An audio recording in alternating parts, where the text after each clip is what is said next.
बाहर कहीं कोई बुराई है ही नहीं। बुराई केवल भीतर है, और भीतर की बुराई से बाहर बुराई दिखाई पड़ती है। संसार नहीं है, जो भागवत में ये वर्णन है, सर्ग के रूप में भगवान ही हैं। सबसे पहला भगवान का अवतार इस सृष्टि के रूप में हुआ, जगत के रूप में हुआ, ये भगवान का ही स्वरूप है।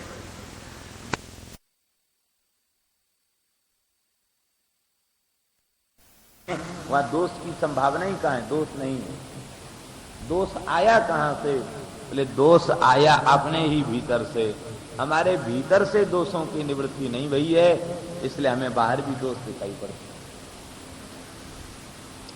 मलुकदास जी महाराज अपनी वाणी में कहते हैं, आप भले तो सब जग भलो है, गुरु न काहू ही कहिए, जाके ही में बसे बुराई, तासों दूर ही रहिए, साधो मन ते इतने भ्रम गमावो।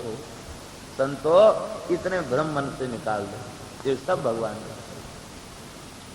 बुराई देखने वाला, बुराई सुनने वाला, उसका संग मत करो, सब जगह भगवान का दर्शन करो। कर्ण रसायनम, कान का रसायन भगवान की कथा है। ये कथा रसायन जब अंतःकरण में प्रविष्ट होता है तो भवरोग समाप्त हो जाता है, और जब भवरोग समाप्त हो जाता है तो भगवत प्रेम प्रकट हो जाता है, और जब भगवत प्रेम प्रकट हो जाता है, हृदय में श्री ठाकुर जी की अनुभूति होने लग जाती है, तो जित देखो तित श्याममयी है, सर्वत्र प्रेमास्पद की अनुभूति होने लग जाती है। ये कथा रसायन की महिमा है। हे भगवान, भक्ति, ज्ञान, वैराग्य और विवेक बढ़े, ऐसी कथा आप कहिए, माया मोह का निराश हो जाए। इस कलयुग में प्रायः जीव आसुरी भाव को प्राप्त हो गए हैं, और उन अपने आसुर भाव के कारण ही उन्हें क्लेश है, कष्ट है। आसुर भाव नहीं हो तो कष्ट किस बात का? किसी बात का कष्ट नहीं है, लेकिन आसुरी भाव के कारण ही वे बड़े दुखी हैं। ऐसे आसुरी भाव वाले जीवों के कल्याण का क्या उपाय है? आसुरी भाव वाले कौन है? रजोगुण और तमोगुण की जिनमें प्रधानता है, वे आसुरी भाव वाले। इसका तात्पर्य है रजोगुण तमोगुण यही आसुरी भाव का मूल है, और इस आसुरी भाव की निवृत्ति होगी तब जब रज और तम निवृत्त हो जाएंगे, और रज और तम की निवृत्ति होगी संतों के संग। रज और तम से जो शून्य है, उनका संग करने से, भगवान का चरित्र सुनने से रजोगुण और तमोगुण की निवृत्ति होगी, विशुद्ध सत्व में प्रतिष्ठा होगी, सत्व भी विशुद्ध हो जाएगा। कल्याणकारी साधनों में जो सबसे श्रेष्ठ साधन हो, पवित्रों को भी पवित्र बनाने वाला जो साधन हो, उस साधन को आप कहिए, और भगवान की शाश्वत प्राप्ति का जो साधन हो, उस साधन को आप कृपा करके कहिए। देखिए, भगवान की कथा पावनों को भी पावन बनाने वाली है। भगवान का नाम पावनों को पावन बनाने वाला है। हनुमान नाटक में श्री हनुमान जी महाराज कहते हैं, कल्याणानां निधानम कलिमल मथनम पावनम पावनानाम। भगवान का नाम कैसा है? कल्याणानाम निधानम, कल्याण का निधान है, आश्रय घर है। कलिमल को मथन कर देने वाला है, और पावनानाम च पावनम,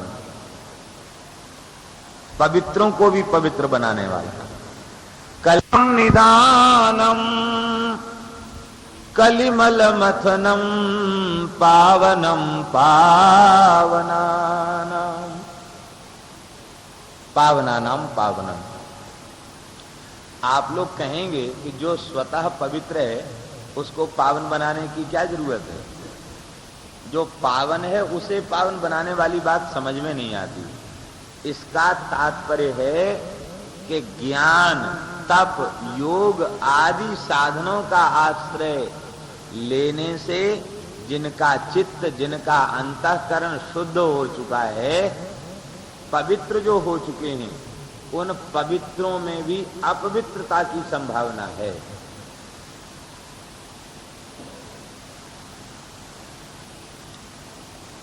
देखिए, जैसे कोई पात्र मांज करके, धो करके, पोंछ करके सर्वथा विशुद्ध बना दिया गया,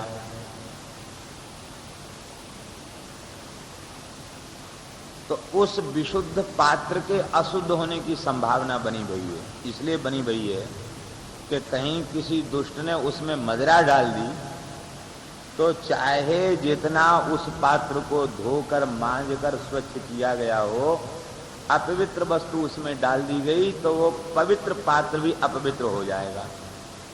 और पात्र अत्यंत पवित्र है, और उस पवित्र पात्र में भगवान नाम सुधा, रूप सुधा, लीला सुधा, कथा सुधा उसमें भर दिया जाए तो फिर उसके अपवित्र होने की संभावना रहेगी।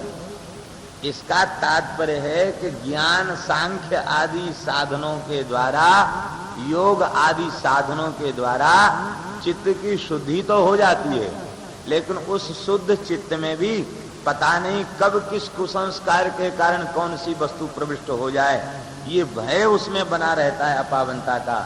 लेकिन उनका अंतःकरण पवित्र होता है, और पवित्र अंतःकरण में जब भगवान नाम रूप लीला कथा का अमृत उसमें लबालब भर दिया जाता है तो फिर उनमें अपवित्रता की संभावना सदा सर्वदा के लिए शांत हो जाती। ये है पावनानम के पास। पावनम पावनानाम। और कैसी है कथा? पाथेयम यन मुमुक्षो, मुक्ति के मार्ग में जाने के लिए पाथेय है। सपदि पर पद प्राप्त है प्रस्थितस्य। तो मेरे निवेदन करने का तात्पर्य है कि भगवान की कथा जो तप योग आदि साधन करके जिनका चित्त शुद्ध हो चुका है, उनके चित्त को प्रेम से परिपूर्ण करने वाली है, इसलिए इसको पावना नाम से पावन। पवित्रता प्राप्त हो गई, लेकिन फिर कभी अपवित्रता उनके चित्त में न घुसे, इसका एक ही उपाय है कि प्रेम से लबालब भर जाए। तो प्रेम से लबालब भर देने वाला भगवान का नाम है, भगवान की कथा है। और भगवान की प्राप्ति का यह शाश्वत साधन है। शाश्वत प्राप्ति और प्राप्ति, इसमें भेद है। देखिए, प्राप्ति शिशुपाल को भी हुई, कंस को भी भई, रावण को भी भई, जरासंध को भी भई। प्राप्ति भई कि नहीं? लेकिन इस प्राप्ति से क्या उनका कोई विकार कम हो गया? भगवान को देखते ही आग बबूला हो जाता शिशुपाल, चुन चुन के गाली देता। दिन भर इसी विचार विमर्श में रहता है कि ये गाली पुरानी हो गई, अब कौन सी नई गाली खोजूं देने के लिए। खोज खोज के चुन चुन के गाली देता है। भगवान की प्राप्ति का उन्हें क्या लाभ हुआ? हाँ, ये बात जरूर है कि भगवान की कृपा से उन्हें देहपात के अनंतर मोक्ष प्राप्त हो गया, ये भगवान का अनुग्रह है। लेकिन जीवित अवस्था में उनको क्या लाभ हुआ? इसका तात्पर्य है कि उन्हें भगवान की प्राप्ति तो भई, लेकिन शाश्वत प्राप्ति नहीं हुई। शाश्वत प्राप्ति और प्राप्ति में अंतर क्या है? बोले शाश्वत प्राप्ति तो हमने बताया ये प्राप्ति है, और शाश्वत प्राप्ति क्या है? शाश्वत प्राप्ति का तात्पर्य है कि भगवान सर्वगत हैं, सर्वमय हैं, सर्वरूप हैं। वासुदेव सर्वमिति स महात्मा सुदुर्लभा, ये प्राप्ति शाश्वत प्राप्ति है। वासुदेव सर्वम सदसत चाहम अर्जुन, हे अर्जुन मैं असत भी हूं और मैं सत भी हूं। इस स्वरूप की जो प्राप्ति है, इस स्वरूप की प्राप्ति को कहा गया शाश्वत प्राप्ति। और इस शाश्वत स्वरूप की प्राप्ति भगवान के नाम और भगवान की कथा का आश्रय लेने से। सत्संग करते करते यह बात जब समझ में आ जाती है कि भगवान के अतिरिक्त कोई वस्तु नहीं है, तो सदा सर्वदा भगवान की ही प्रतीति, भगवान की ही अनुभूति होती है। यही भगवान की सत्ता। बोलो श्री वृंदावन बिहारी।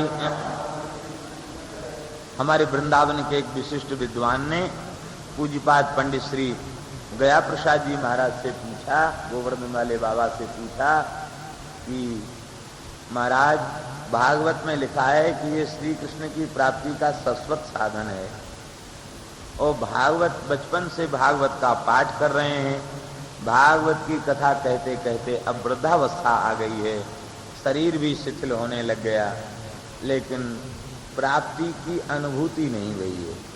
इसका क्या कारण है? आप अपने अनुभव से कुछ बताएं। पंडित जी बड़े भोरे थे, हाथ जोड़कर बोले, हम तो ज्यादा पढ़े लिखे नहीं हैं, आप जैसे विद्वान की शंका का हम समाधान कहाँ कर सकेंगे? नहीं नहीं महाराज, कुछ बताइए, आप अपने अनुभव से बताइए। जब उन्होंने 2-3 बार प्रश्न किया तो पंडित जी ने अत्यंत नपे तुले शब्दों में पूछा, कथा का आश्रय श्री कृष्ण की शाश्वत प्राप्ति के लिए लिया गया अथवा अन्य किसी कार्य के लिए, अन्य किसी कामना को लेकर कथा का आश्रय लिया गया? ये आप कृपा करके बताएं, सही सही बताएं। ये प्रश्न सुनते ही महाराज बोले, महाराज सच्ची बात तो ये है कि श्री कृष्ण की प्राप्ति के लिए भागवत का आश्रय नहीं लिया गया। पंडित जी ने हंसकर कहा, जिस यश और धन इसकी कामना से आपने भागवत का, ये दोनों चीजें आपको पर्याप्त मिली हैं, सारी दुनिया में आपका नाम है, श्री कृष्ण आपके ऊपर कृपा करें, ये भागवत श्री कृष्ण का स्वरूप है, कल्प वृक्ष है, जो चाहो सो मिलेगा, जो चाहो सो मिलेगा, कल्प वृक्ष है, जो चाहो सो मिलेगा। इसका तात्पर्य भागवत की कथा कहना और भागवत की कथा सुनना, इसका लक्ष्य लौकिक किसी वस्तु के दखिलम मदात्मकम तावन मदाराधन तत्परो भवेत्। भगवान ने माता जी को भक्ति योग का उपदेश दिया है और कहा है कि जब तक सारी सृष्टि मेरे स्वरूप में न दिखाई देने लग जाए तब तक मेरी आराधना में लगी रहे, और जब सर्वत्र मेरी अनुभूति होने लग जाएगी तो फिर तो शाश्वत प्राप्ति है। इसी को शाश्वत प्राप्ति कहा है। ये शाश्वत प्राप्ति, ऐसी शाश्वत प्राप्ति श्रीमद् भागवत भगवान की करा देती है। हे भगवान, चिंतामणि संसार का सुख दे सकती, वह स्वर्ग का सुख नहीं दे सकती, और स्वर्ग में कल्प वृक्ष है, वो स्वर्ग का सुख दे सकता, भगवान को प्राप्त नहीं करा सकता। किंतु संत सद्गुरुदेव प्रसन्न हो जाएं तो जो वस्तु चिंतामणि नहीं दे सकती, जो वस्तु कल्प वृक्ष नहीं दे सकता, वह वस्तु जो परम दुर्लभ भगवान के चरण कमल हैं, उन चरण कमलों को ये संत कृपा करके प्रदान कर देते हैं। बोलो भक्तवत्सल भगवान की। सूत जी गदगद हो गए और कहा कि भगवान, हम तुमको उत्तम श्रीमद् भागवत की कथा सुना रहे हैं, सावधान होकर के सुने। श्री सुखदेव जी महाराज ने इस कथा को कहा है, काल रूपी सर्प से बचाने वाली यह कथा है, और मन की शुद्धि, चित्त की शुद्धि के लिए श्रीमद् भागवत की कथा से बढ़कर के दूसरा कोई श्रेष्ठ साधन नहीं है। चित्त की शुद्धि जिस प्रकार से कथा श्रवण से होती है, उस प्रकार से चित्त की शुद्धि अन्य साधनों से नहीं होती। अभी एक सज्जन अच्छे डॉक्टर हैं, हॉस्पिटल चलाते हैं, बोले महाराज हम थोड़ी देर के लिए हमने कथा सुनी, और कथा में आपने बताया भगवान की क्षमा। लक्ष्मीपति वैकुंठनाथ होते हुए भी भृगु जी के चरण प्रहार को उन्होंने सहन कर लिया, और उल्टे भृगु जी का चरण दबाते हुए कहा कि महाराज आप, मेरी छाती बड़ी कठोर है, आपका चरण कोमल है, आपको कष्ट हो गया होगा, क्षमा करना। कहते महाराज ये बात ऐसी भीतर बैठ गई कि बहुत झुंझलाहट और बड़ा क्रोध हमको आता था, बात बात पर गुस्सा आता था। और जब से इस बात का चिंतन करने लगे हैं, मेरी अनुभूति है कि हमारी बहुत सी गुस्सा कम हो गई।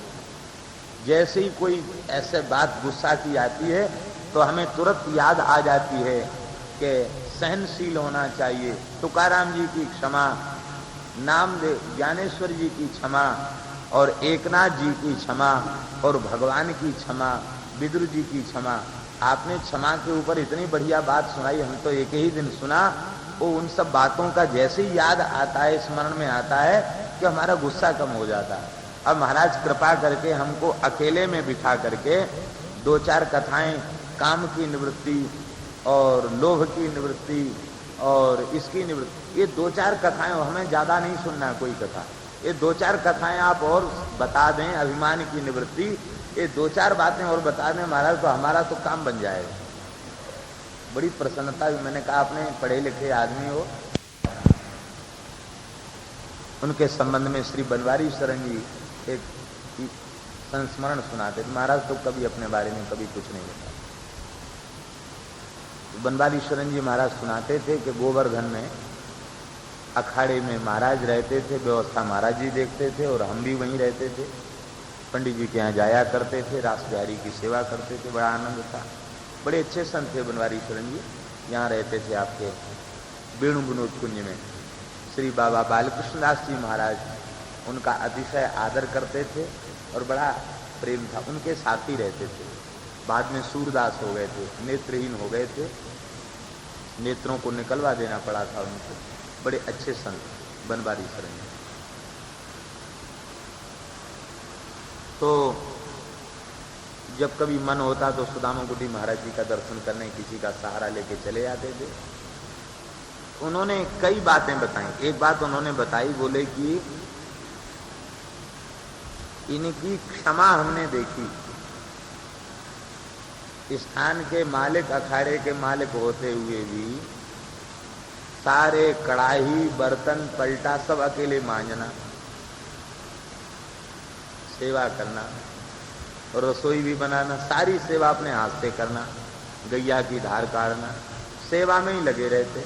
और जब सब संतों की पंगत हो जाती तो कुछ बचा खुचा बर्तन में बच गया तो खाते। तमाम ब्रजवासी आ जाते, पंडा आ जाते, लेकिन किसी को मने नहीं करते, कह रहे तुम रोज क्यों आते हो, सबको भोजन देते। अब कहते रसोई हम बनाते थे, हमको बहुत रसोई बनानी पड़ती। एक दिन क्या हुआ कि एक महात्मा, अखाड़ मल्ल तो लोग गड़ी से आते जाते रहते थे और बिना गाली के उनकी बात नहीं, तो झगड़ा हो गया। 2 साधु परस्पर गाली गलौज झगड़ा कर रहे थे और कुछ बेचारे भजन करने वाले साधु उनको विक्षेप हुआ तो वे भी डांट डपट करने लगे। क्या सवेरे सवेरे अशांति कर दी, ये कर दिया, वो कर दिया। हल्ला गुल्ला होते हुए देख करके बोले महाराज उनको दोनों को समझाने पहुंचे, भीतर आ जाएं, भीतर जगह है आप लोग। और तो साधु बहुत लड़ाई वही कर रहा था, नागा था। आओ देखा ना ताओ, महाराज बचाने पहुंचे, साधु को पीटने वाला था, महाराज ने बचाया। तो उसमें तो मारा नहीं, घुमा के डंडा महाराज के मस्तक में कट गया, रक्त बहने लग गया। कहते उस समय हमने देखा इनके मस्तक पर तनिक भी क्रोध की रेखा नहीं आई। तुरंत साथी से मत्था बांध लिया और कहना महाराज गुस्सा थोड़ी सी और आ रही हो तो 2-4 डंडा और लगा लीजिए, लेकिन आप शांत हो जाइए बस। ये बेचारे साधु को, गरीब साधु, उसको मत मारिए, हमको 2-4 डंडा और मार लीजिए, आप शांत हो जाइए।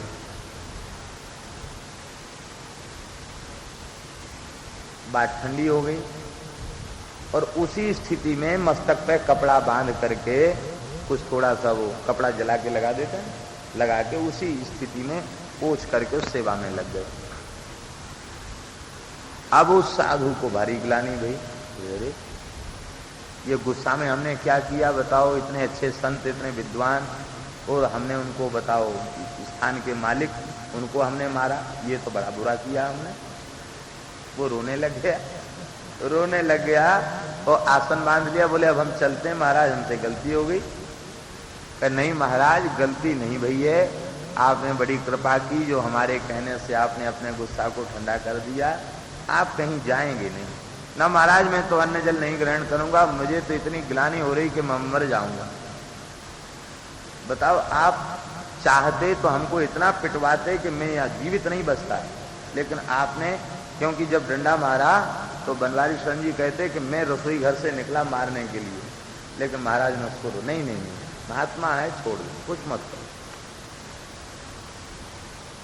महात्मा है, इसको छोड़, कुछ मत कहो, इसको मारोगे तो हमको ही मारोगे, इसको मत मारो। महात्मा का आसन रख लिया जबरदस्ती, और महात्मा बोले कि रहोगे, हम रहेंगे तो अनशन करके रहेंगे, भोजन नहीं किया। महाराज ने कहा हम भी भोजन नहीं करेंगे।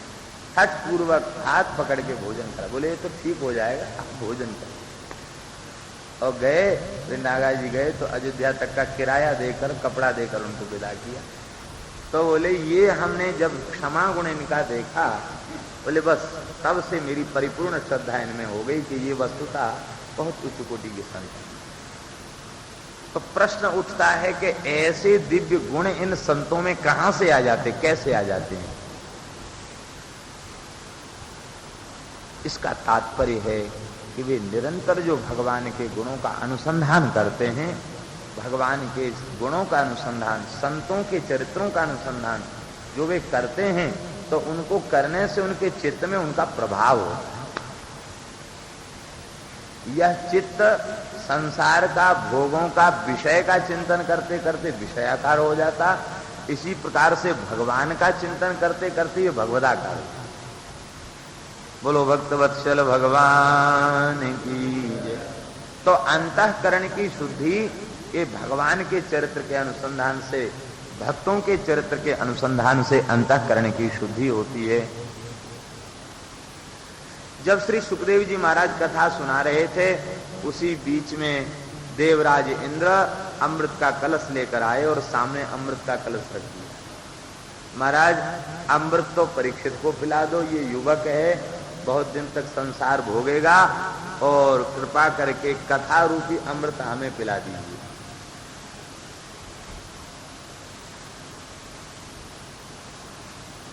भगवान की कथा श्रवण का अधिकार सबका है, मनुष्य मात्र का है।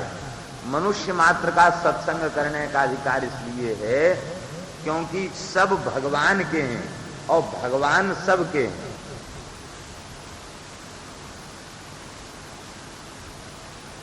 भगवान न तो किसी के ज्यादा हैं और न किसी के कम हैं, सबके पूरे भगवान।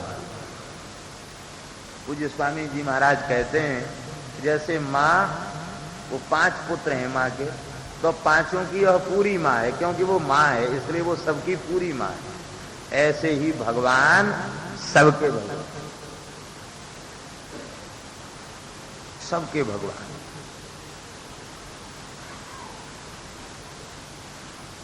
सबके भगवान हैं और सब भगवान के हैं, इसलिए भगवान की प्राप्ति का सहज अधिकार सबका है। और उन भगवान की प्राप्ति का एक ही साधन है कथा। इसलिए कथा श्रवण का अधिकार सबको है, सबको कथा सुनाई पड़ता है। फिर देवता जो सत्वगुण प्रधान कहे जाते हैं, उन देवताओं को अनधिकारी क्यों समझा गया? देवताओं को अनधिकारी केवल इसलिए समझा गया कि वे कथा का व्यवसाय कर रहे थे, कथा सुनने नहीं आए थे, कथा का व्यापार कर रहे थे। वे कहते थे कि ये ले लो और ये दे दो, ये तो विनिमय हो गया। इसलिए सुखदेव जी ने उनको फटकार दिया कि अरे मूर्खो, तुम देवता बन गए हो, लेकिन भाग जाओ, कथा मंडप से उठ जाओ, तुमको श्रवण का अधिकार नहीं है। क्योंकि क्व सुधा क्व कथा लोके क्व काचः क्व मणिर्महान् ब्रह्मरातो विचार्यैवं तदा देवान् जहास। कहां तो कथारूपी अमृत और कहां तुम्हारा स्वर्ग का अमृत, इनकी बराबरी नहीं हो सकती। जैसे कांच का टुकड़ा और मणि, इनमें बराबरी हो सकती क्या? कांच के टुकड़े और मणि में जैसे बराबरी नहीं हो सकती, ऐसे ही स्वर्ग के अमृत में और कथा के अमृत में बराबरी नहीं हो सकती। तुम ऐसे ही आके बैठ जाते कथा सुनने तो हम नहीं कहते कि उठ जाओ, लेकिन तुम तो विनिमय करने आए हो, सौदागर बन के आए हो। ऐसा सौदा, कथा का सौदा करने वाले न कथा सुनने के अधिकारी हो न कथा कहने के अधिकारी। इसमें यही रहस्य है। कथा का व्यवसाय जिनका है, कथा का सौदा जिनका है, न वे सुनने के अधिकारी न वे कहने के अधिकारी। झालावाड़ में पीपा जी की जयंती में हम जा रहे थे, तो गंगापुर में एक व्यक्ति ने, बहुत तेजी से गाड़ी जा रही थी, महाराज भी बैठे थे, हम भी थे, और कौन कौन था, गाड़ी रोकी। महाराज एक मिनट, गाड़ी को रोका। हमसे बोले, महाराज आप क्या कथा कहते हैं? हाँ कहते तो। तो बोले कि एक गंगापुर की कथा का समय हमको दे दीजिए, बस आप, एक शर्त है। हम सुनने लगे उसकी बात, क्या कह रहा है, कहना क्या चाहता है। एक शर्त है, हम एक कमेटी बनाएंगे और कथा का बड़ा विशाल आयोजन रखेंगे, और हमने क्या चंदे में इकट्ठा किया आप ये पूछेंगे नहीं। हमने कहा आपने मेरी कथा नहीं सुनी, फिर कथा की बात क्यों कहते हो? बोले देखने में स्वरूप बड़ा अच्छा लग रहा है कि आपके नाम से हम बड़ा आयोजन कर सकते हैं, इसलिए हम आपसे कह रहे हैं, तो आपको हम 25,000 रुपये दक्षिणा में दे देंगे और आयोजन बहुत बृहद करेंगे। तो हमने उसको मना कर दिया। तो तुरंत बोलता है कि महाराज अच्छा कोई बात नहीं, 25,000 नहीं तो 40,000 ले लेना, पर कथा तो आपसे सुनिए, एक बड़ा आयोजन करना, यज्ञ होगा, कथा होगी। अरे हमने कि भाई हम कथा नहीं कहेंगे। तो कहता है महाराज कोई बात नहीं, 40,000 नहीं तो 51,000 आपको हम अंतिम बोल दिया, 51,000 ले लेना, कथा आप कह देना। वो सहज भाव से कह रहा था, हम हंसने लगे। मैंने कहा भाई देखो हाथ जोड़ते हैं आपके, कथा की सौदाबाजी हम नहीं करते, अब भाग जाओ यहां से। गाड़ी को चालू किया, चले गए। उस बात की याद आती। इसका मतलब यह है कि अपरिचित व्यक्ति से जब ऐसी सौदाबाजी कर रहा था, इसका मतलब है कथा के व्यवसाय में लगे रहने वाले लोग भी बहुत हैं। समितियों को बनाना, पैसा इकट्ठा करना, वक्ता से तय कर लेना, वक्ता जजमान से तय कर लेता, श्रोता तय कर लेते हैं, ये सब भारी व्यवसाय चल रहा है। वस्तुतः ये व्यवसाय करने वाले लोग न तो कथा सुनने के अधिकारी हो न कथा कहने के अधिकारी। इनके जीवन में, इनके व्यवहार में कहीं कोई परिवर्तन नहीं हो, कोई परिवर्तन नहीं। हरिशरणम, कथा का व्यवसाय करने आए थे देवता, इसलिए उनको भगा दिया गया। कथा का व्यवसाय नहीं करते तो सुखदेव जी ये थोड़ी कहते तुम चले जाओ, वो कहते बैठ के कथा सुनो। लेकिन वे कथा को अमृत से उसका विनिमय करना चाहते थे। वस्तुतः कथामृत की तुलना, कथामृत जो है वो मणि के समान, और जो स्वर्ग का अमृत है वो कांच के टुकड़े के समान। आप लोग कहेंगे कि अमृत क्या वस्तुतः इतनी ही तुच्छ वस्तु है? भीतर आ जाएं, जगह है भीतर। अमृत क्या वस्तुतः इतनी तुच्छ वस्तु है? नहीं। ध्यान से सुने, भागवत आदि पुराण देखने से ऐसा लगता है कि सबसे ज्यादा श्रम भगवान को अमृत की प्राप्ति में करना पड़ा। 4 अवतार लेने पड़े। अजित अवतार, कच्छप अवतार, धन्वंतरी अवतार और मोहिनी अवतार। ये 4 अवतार जब भगवान ने लिए तब देवताओं को अमृत पिलाने का कार्य भी सिद्ध कर पाए। जिस अमृत की प्राप्ति के लिए अमृत देवताओं को पिलाने के लिए 4-4 बार भगवान को अवतार लेना पड़ा हो, और जो अमृत स्वर्ग में इतनी भारी सुरक्षा में रहता हो, और उस अमृत के पान का अधिकार भी सबको नहीं।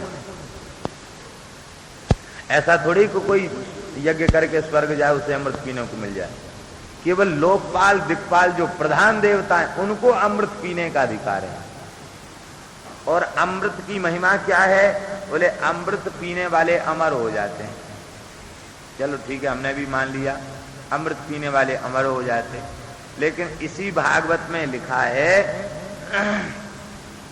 ब्रह्मा जी का एक दिन 1 सहस्त्र चतुर्युगी का होता है, और इस 1 सहस्त्र चतुर्युगी वाले ब्रह्मा जी के एक दिन में 14 बार इंद्र मर जाता है।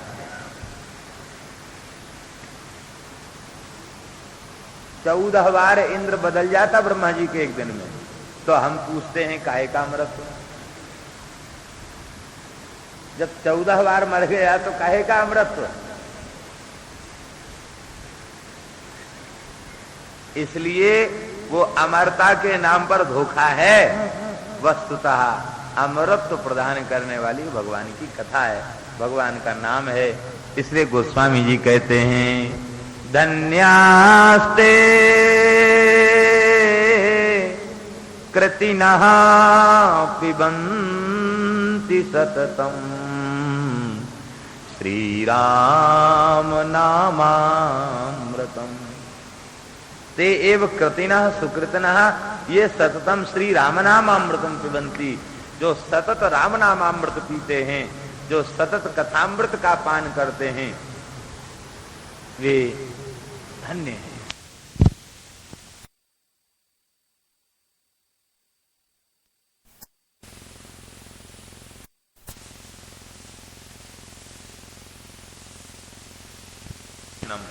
ये कथा ही अमृत है, भगवान का नाम ही अमृत है। तो अमृत ये नहीं है,